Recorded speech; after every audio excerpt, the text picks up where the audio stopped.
Once upon a time in the small town of Ravenwood, there stood an ancient and eerie forest that locals spoke of in hushed whispers.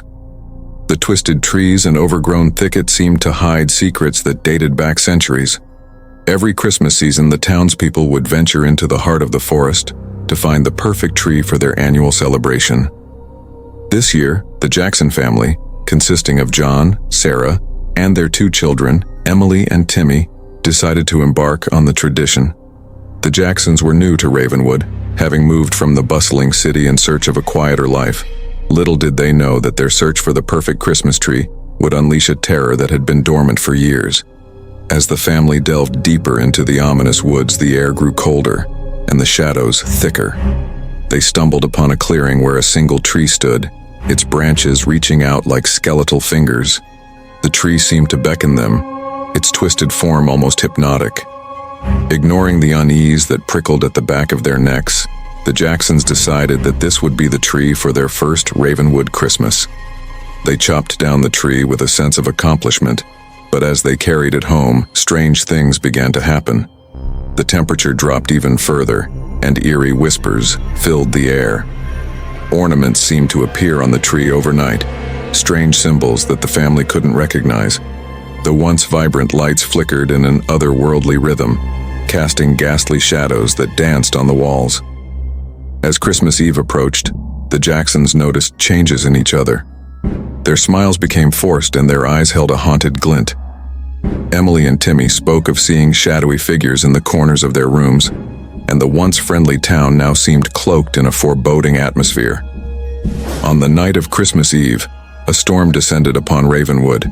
The wind howled, and the tree in the Jacksons' living room seemed to come alive. Its branches twisted and contorted, forming grotesque faces that leered at the family. The ornaments glowed with an unnatural light, revealing the faces of those who had fallen victim to the curse in years past. Desperation gripped the Jacksons as they realized the malevolent force that now resided in their home. They tried to escape, but the doors and windows were sealed shut by an unseen power. The temperature dropped to a bone-chilling cold, and the family huddled together in terror. As the clock struck midnight, the twisted faces on the tree contorted into expressions of agony. The whispers grew louder, blending with the howling wind outside. The Jacksons were never seen again. The next morning, as the storm cleared and the sun rose over Ravenwood, the townspeople discovered the Jacksons' house abandoned. The cursed Christmas tree stood in the corner, its branches back to their normal form, as if nothing had happened. The townspeople vowed never to enter the ominous forest again, and the legend of the cursed Christmas tree became a cautionary tale whispered around Ravenwood for generations to come. In the picturesque town of Evergreen Hollow, where the snow-covered streets sparkled like a winter wonderland, there was an old mansion with a dark history. The mansion was said to be haunted by the ghost of a former resident named Eleanor Grayson, who, legend had it, was cursed to roam the halls every Christmas Eve. The rumor circulated that Eleanor had been a talented opera singer in her youth, but tragedy struck when she lost her voice in a terrible accident. Heartbroken and despondent, she withdrew from society, living out the rest of her days in isolation until her mysterious disappearance on a snowy Christmas Eve. Decades later, the Thompson family moved into the mansion, unaware of its haunted past. James Thompson, a successful businessman, decided to host a grand Christmas party in an attempt to revitalize the old mansion's spirit. Little did he know that the spirit he would awaken was far from festive. As the clock struck midnight on Christmas Eve, the grand hall filled with laughter and merriment suddenly fell silent.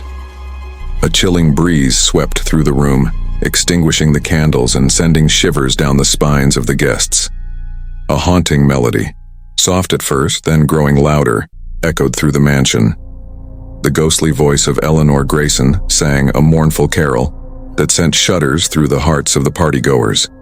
They listened in horror as the spectral singer recounted her tragic tale, her voice weaving through the air like a ghostly wail. Unable to escape the ethereal performance, the guests felt a presence in the room as Eleanor's ghost materialized before them. She wore a tattered, elegant gown from a bygone era, and her eyes glowed with an otherworldly light. The room seemed to freeze as she reached out her hand, beckoning the partygoers to join her in a spectral dance. The Thompsons and their guests, paralyzed by fear, were drawn into the macabre dance. As they twirled and swayed, the temperature in the room plummeted, and the walls seemed to close in. The ghostly carol echoed louder, blending with the terrified gasps of the living. Just as suddenly as it began, the dance stopped, and Eleanor's ghost faded away, leaving the mansion in an eerie silence. The guests, now released from the ghostly grip, stumbled out into the cold night, their faces pale and haunted. From that Christmas Eve onward, the Thompson mansion stood as a chilling reminder of the spectral caroler. No one dared to enter, and the townspeople spoke of the haunting melody that could be heard on quiet winter nights. A ghostly reminder of Eleanor Grayson's tragic fate and the curse that bound her to Evergreen Hollow. In the small village of Frostvale, nestled deep in the mountains, winter was a magical time. The air was crisp, and the landscape glistened with a pristine layer of snow. However, the joyous atmosphere took a sinister turn.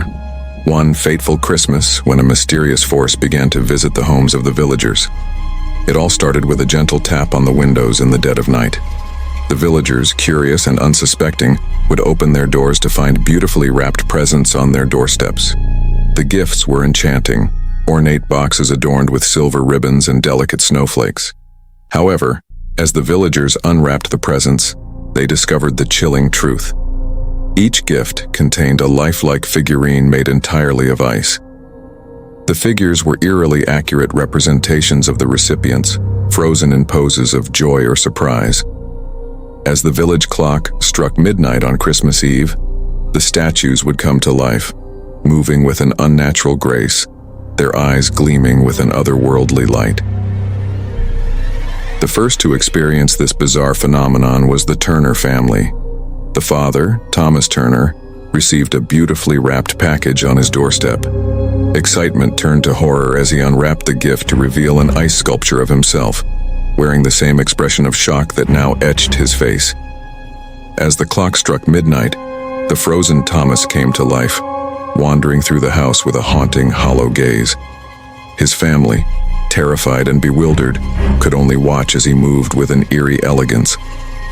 The next morning, as the first rays of sunlight touched Frostvale, Thomas returned to his icy form, leaving the Turner family in a state of dread.